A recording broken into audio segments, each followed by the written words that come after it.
तरक्की पसीर ममालिक की तंजीम D8 का 11वां सरबराही इजलास। मेहमानों की आमद जारी। वज़ीर-ए-आज़म शहबाज शरीफ की शाही महल आमद। मिस्र के सदर अल सीसी ने इस्तकबाल किया।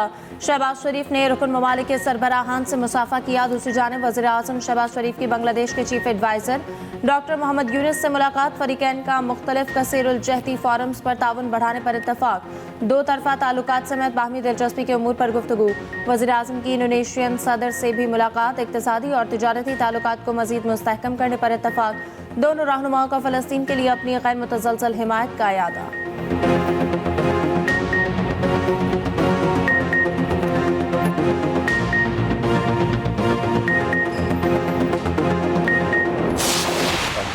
माइग्रेशन नहीं हो रही, कतई तौर पे ना बिजनेस की माइग्रेशन हो रही है, ना अफराद की माइग्रेशन हो रही है। ये जो एक प्रोपेगेंडा है कि जी पाकिस्तान से लोग बिजनेस ट्रांसफर कर रहे हैं और पाकिस्तान को जो है वो बिजनेस के लिए बैरन हो रहा है, ऐसी कोई बात नहीं है। Private sector has to lead this country और इसलिए हम आपके साथ खड़े हैं और आपके पीछे खड़े हैं, बिकॉज हमारा काम है पॉलिसी फ्रेमवर्क देना, हमारा काम है पॉलिसी कंटिन्यूटी देना, आपका काम है इस मुल्क को आगे लेकर जाना और हम उसमें इंशाल्लाह आपके साथ across the board, across whole of the government हम आपके साथ खड़े हैं।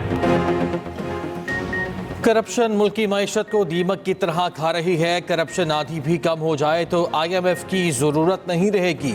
वज़ीर दिफा ख्वाजा आसिफ की सियालकोट चैम्बर ऑफ कॉमर्स में गुफ्तगू। कहा कस्टम कलेक्टर 40-50 करोड़ रुपए रिश्वत लेते हैं। एक ब्यूरोक्रेट ने शादी की सलामी में 4 अरब रुपए कमाए। हलाल और हराम की तमीज़ ख़त्म हो गई है। हमें मुल्क में इस्तेहकाम की ज़रूरत है। वज़ीर ख़जाना मोहम्मद औरंगज़ेब ने कहा महंगाई नीचे आई, पॉलिसी रेट कम हुआ। मई जून में $2.25 मिलियन की अदायगियाँ की गईं। नॉन फाइलर्स आइंदा दिनों में मजीद शिकंजे में आएंगे। टैक्स अदायगी में हरासमेंट करप्शन के खात्मे के लिए इक़दाम कर रहे हैं। सनतकारों की मुशावरत से बजट में तजवीज़ पेश करेंगे।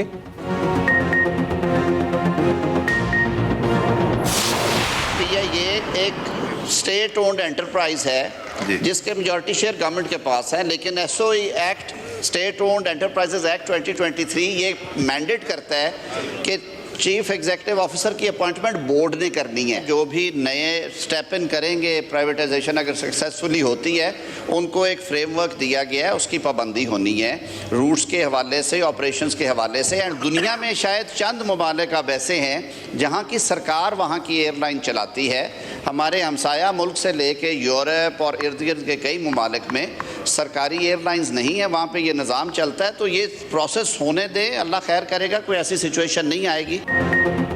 PIA की बेहतरी के लिए इकदाम कर रहे हैं। PIA के यूरोप के लिए रूट्स बहाल हो गए। निजकारी के अमल को मजीद बेहतर बनाया जा रहा है। बेहतरीन फर्म्स की खिदमात हासिल की गई। उम्मीद है आइंदा नीलामी में बेहतर नताइज सामने आएंगे। वफाकी वजीर कानून आजम नज़ीर तारड़ का कौमी असम्बली में PIA से मुतालिक सवाल पर जवाब। PIA के ज्यादा शेयर्स हुकूमत के पास ही रहेंगे। निजकारी के बाद PIA एक फ्रेमवर्क के मुताबिक चलेगी। PIA का अपना बोर्ड है। CEO की तैनाती भी बोर्ड ही करता है।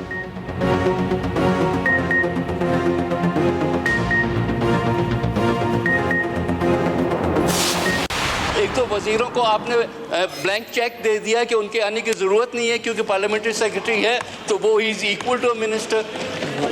This is not the way that you should run the assembly. We find it insulting to sit in a house where we get these kinds of answers with the parliamentary secretaries. There are some parliamentary secretaries who are on the dot and are excellent, but some are not properly briefed, have no clue about the subject, and if you accept that as an answer, I fail to understand how we are going to enhance the stature of this house. I'm sorry, but if this is the way we are going to run this house, then we can't be part of it. वज़रा के ऐवान में अदम हाजिरी और गैर तसल्ली बख्श जवाबात पर हुकूमती इत्तेहादी भी नाराज। पीपल्स पार्टी का कौमी असम्बली से वॉकआउट। नवीद कमर ने कहा कि पार्लिमानी सेक्रेटरी जवाब तैयार करके नहीं आते। हम ऐसे जवाबात से बेइज्जती महसूस करते हैं, ऐसे इजलास की कार्रवाई में हिस्सा नहीं ले सकते। डिप्टी स्पीकर ने कहा कि वज़रा 2 दिन आए, आज भी गायब हैं। मामले पर वज़ीर आज़म को खत पे लिखा था। कौमी असम्बली का इजलास गैर मुअय्यना मुद्दत तक मुलतवी।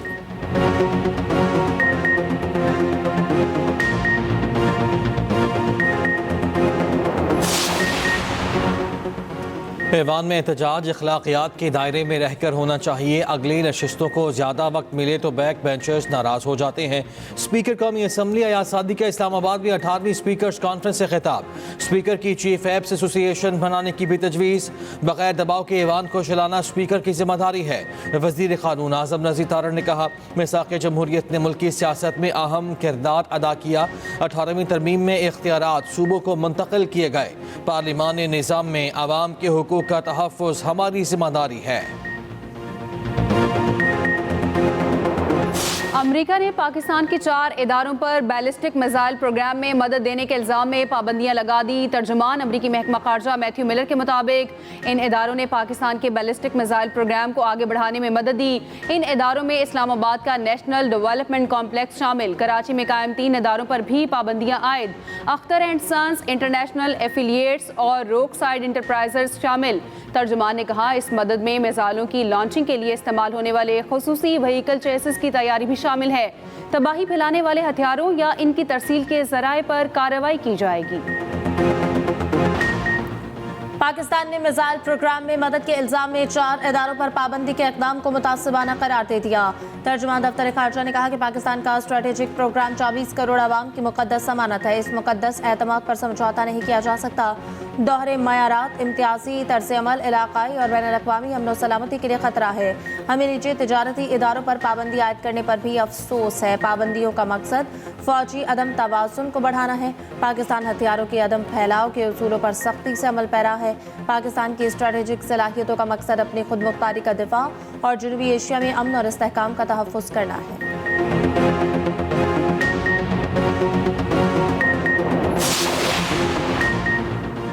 मुज़ाकरात करने हैं तो करें, नहीं करने तो ना करें, हमने किसी के पास नहीं जाना। अपोजिशन लीडर उमर अयूब का 2 टोक मौक़िफ़। पेशावर में मीडिया से गुफ्तगू करते हुए कहा, बानी PTI ने मुज़ाकराती कमेटी बना दी, लेकिन लगता है हुकूमत को मुज़ाकरात में दिलचस्पी नहीं।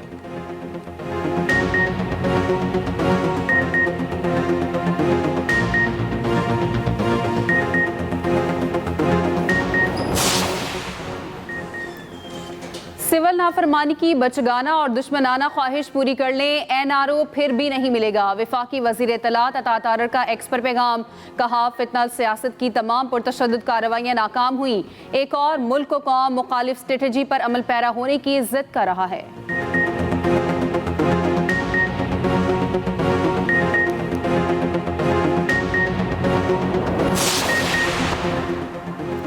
वज़ीर आला KP ने अपेक्स कमेटी इजलास कल तलब कर लिया। आला सिविल और अस्करी क़यादत, वज़रा और दीगर हुकाम शरीक होंगे।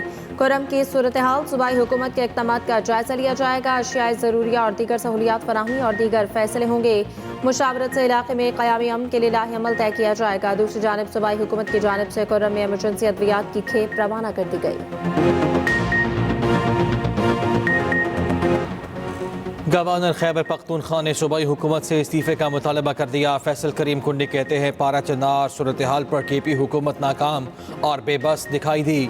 कुर्रम में अमन के लिए वफाक और सूबे की क्या संजीदगी है। PTI एहतजाज के दौरान पुलिस और रेंजर्स पर फायरिंग की, शेल फेंके गए। इसकी तहकीकात होनी चाहिए। PTI का 1 पॉइंट एजेंडा NRO है।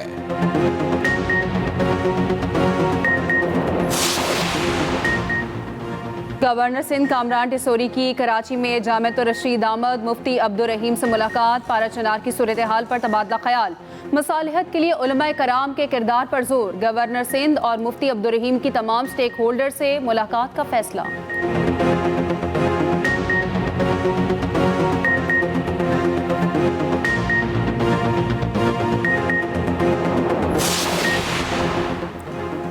बानी PTI को वीडियो लिंक पर ATC पेश करने का नोटिफिकेशन कलअदम। बानी PTI की दरख्वास्त मंजूर। लाहौर हाई कोर्ट का बड़ा फैसला। अदालत ने करार दिया कि दहशतगर्दी कानून के तहत इनफरादी तौर पर नोटिफिकेशन जारी नहीं किया जा सकता। होम डिपार्टमेंट ने काबीना की मंजूरी के बगैर नोटिफिकेशन जारी किया। ATA के तहत जराइम इंतहाई खतरनाक होते हैं, मगर आइन मुल्ज़मान के बुनियादी हुकूक की बात करता है। दौरान ट्रायल मुल्ज़िम को वीडियो लिंक पर पेश किया जा सकता है, जिस्मानी रिमांड पर नहीं।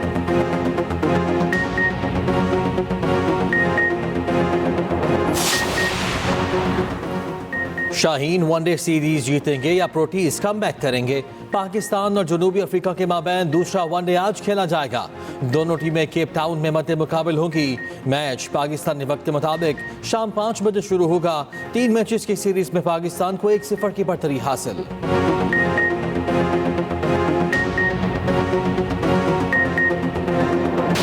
मुल्क भर में शदीद सर्दी की लहर का दर्जा हरारत -11 तक गिर गया। ज़ियारत में -8, कोयटा गिलगित गोबस में -7 रिकॉर्ड, एस्तोर बकरोर दालबंदीन में -6 degree centigrade record. Gilgit Baltistan और कश्मीर में बारिश और हल्की बर्फबारी मुतवक्के। पंजाब और केपी के बाज़ मैदानी इलाकों में धुंध का राज।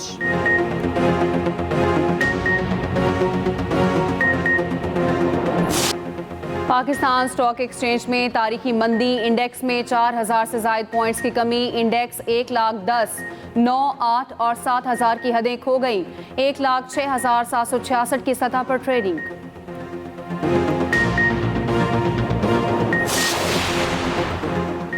अमेरिका की तरफ से पाकिस्तान की 4 कंपनियों से मुतालिक बयान काबिल मसम्मत है। अमेरिका के पास एटमी हथियार हैं और इसने इस्तेमाल भी किए। अमीर जमात इस्लामी हाफिज नईमुर रहमान का कहना है गजा में इसराइली मजालिम बढ़ चुके हैं। 29 दिसंबर को जमात इस्लामी इस्लामाबाद में मिलियन मार्च करेगी।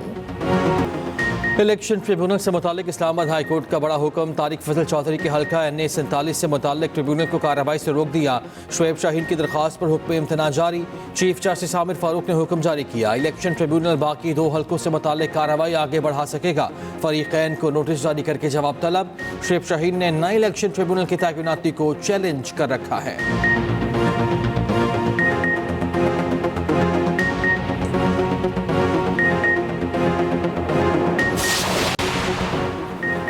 पाक बहरिया के सरबराह का ओमान का सरकारी दौरा। एडमिरल नवीद अशरफ की सिविल और अस्करी हुकाम से मुलाकातें। नेवल चीफ ओमान के शाही दफ्तर के वजीर, commander royal navy, commander NDC से अलग अलग मुलाकातें। ISPR के मुताबिक बहर हिंद की सिक्योरिटी सूरत हाल और मुश्तरका दिफाई ताउन पर तबादला ख्याल। एडमिरल नवीद अशरफ ने कहा पाकिस्तान बहरिया मैरी टाइम सिक्योरिटी के फरोग की मजबूत हामी है। नेवल चीफ ने अहम बहरी तनसीबात का दौरा भी किया। सीनियर सूबाई वजीर शर्जील इनाम मेमन की ज़ेर सदारत इजलास। फिल्म और ड्रामा इंडस्ट्री से वाबस्ता अफराद की मुआवनत के लिए बोर्ड कायम करने का फैसला। शर्जील मेमन ने कहा कि बोर्ड फिल्म, ड्रामा प्रोडक्शन और इसके शोबे से मुंसलिक लोगों की मुआवनत करेगा। हुकूमत सिंध के कल्चर और हम्मागीर तारीखी तहजीब को उजागर करने की ख्वाह है।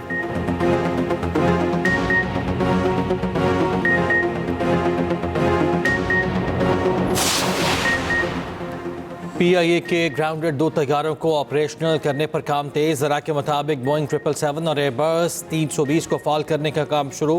बोइंग 777 तैयारा यूरोप और हज ऑपरेशन के लिए इस्तेमाल करने का फैसला। बोइंग 777 पेरिस के लिए पहली परवाज लेकर 10 जनवरी को रवाना होगा।